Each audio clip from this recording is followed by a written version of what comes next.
These are the patterns of invisible waves we use today for communications.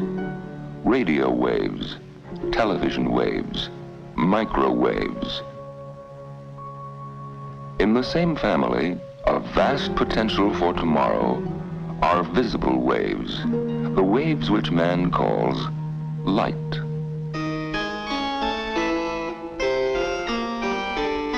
In other centuries, they would have called it magic.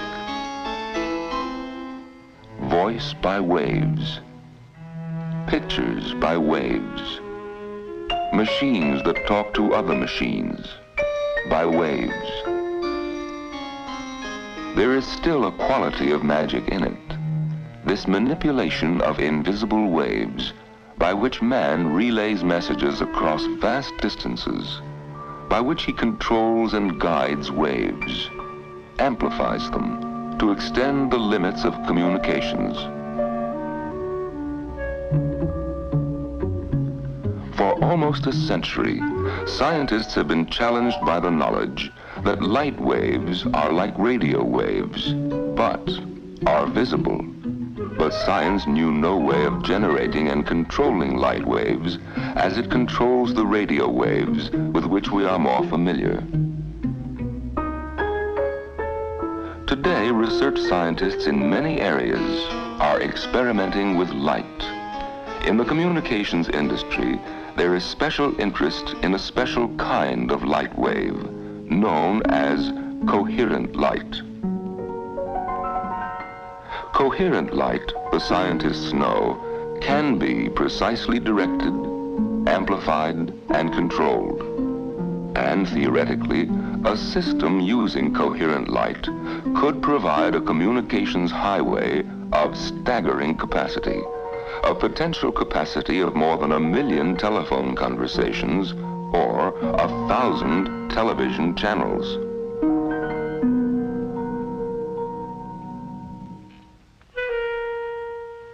Man has long since generated light for vision, but this ordinary light by which we see is wayward, undisciplined, a jumble of waves of different sizes and colors radiating outwards in wild disorder.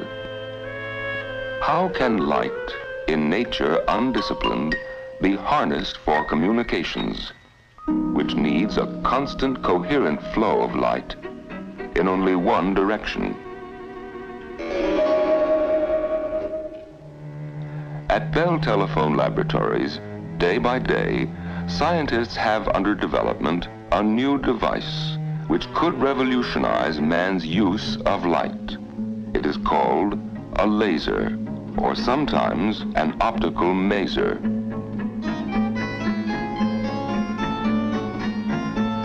The light it generates is a kind of light never before known on Earth. It flows in a narrow beam, as nearly parallel as nature allows, a constant stream of precisely controlled light, coherent light. There are many types of lasers. A laser may be a large glass tube specially formed to hold helium, neon, or other gases. It may be a liquid, glass, or plastic. Or the heart of the laser may be a tiny crystal made to precise specifications.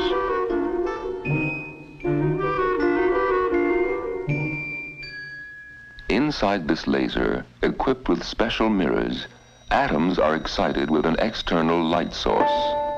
When they are weakly excited, the atoms begin to give off light independently of one another. However, when they are strongly excited, conditions are created which force the atoms to release light all to the same beam. The beam gets brighter as it moves within the laser. In a fraction of a second, it builds up millions of times and bursts through one of the mirrors. A beam of light more intense and more precisely directed than has ever been produced in man's history. In 1958, ideas basic to the laser were presented in a paper from Bell Laboratories by Drs. Schawlow and Towns. In 1960, at various research centers, the first lasers were actually built. They were pulse lasers and could emit only short but concentrated bursts of light energy. A pulse of energy that could be made to pierce a hole in a steel blade.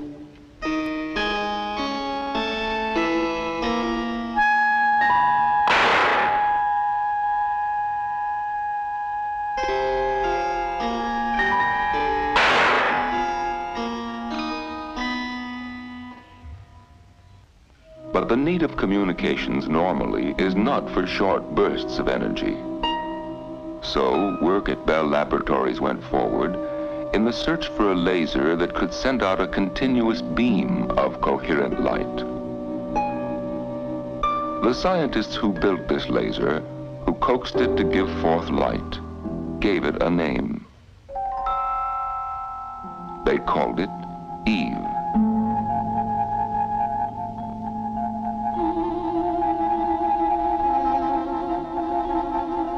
February 1961.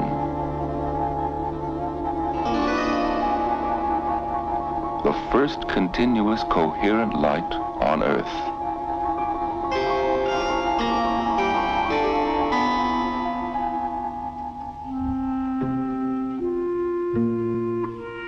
Today, man can produce in many variations a kind of light totally new to his experience. A light which begins in waves so nearly parallel that its rays hardly diverge at all, no matter how great the distance.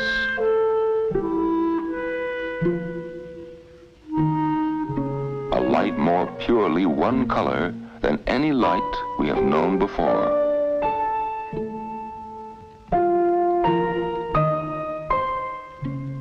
A light 10 million times brighter than the light on the surface of the sun. The scientist is an explorer, moving day by day from the known to the unknown. And, like the explorer, he may have hopes which he prefers to leave unspoken. Yet in this light, which moves in patterns whose implications are not yet grasped, even cautious science sees a giant step forward in man's conquest of light and of his universe. For in the laser's light are endless possibilities, another means of illuminating the age-old secrets of the human cell, another pathway to research in the spinning worlds of atomic structure, an ingenious microscopic welding torch, a delicate tool for surgery. Tomorrow, light may be a major medium over which men communicate, a possible answer to the ever-growing need for channels of communication. Science itself cannot know the total promise, for it stands now only at the threshold of its exploration. Yet, this narrow pathway of light leads surely to tomorrow.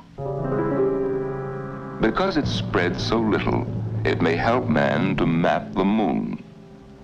Projected toward the shadowed valleys, 250,000 miles away, a laser beam can be focused on a tiny area only a few hundred yards wide.